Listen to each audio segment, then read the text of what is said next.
In DevOps, ECR, or Elastic Container Registry, ACR, which stands for Azure Container Registry, and GCR, also known as Google Container Registry, play a crucial role in enabling seamless containerization and automation workflows.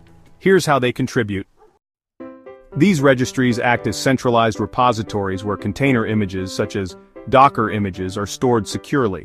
They allow teams to manage versions and updates of their images easily.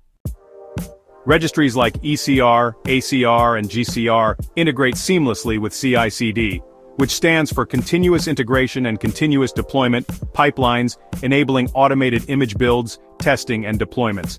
For example, when a new version of an application is built, it can be pushed automatically to one of these registries, triggering further deployment steps. In DevOps environments, scalability is key. These registries support massive scaling, allowing teams to handle large numbers of images and deployments efficiently. They provide advanced security features like vulnerability scanning, role-based access control, and encryption. This helps DevOps teams ensure secure workflows when handling container images. ACR and GCR specifically offer geo-replication capabilities, which are useful for global teams working across different regions. This ensures faster image access and improved availability. These registries integrate well with cloud services and Kubernetes.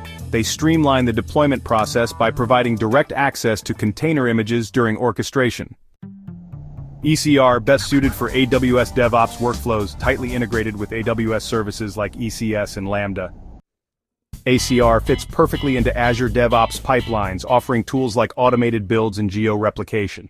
GCR, ideal for DevOps teams using Google Cloud and Kubernetes Engine.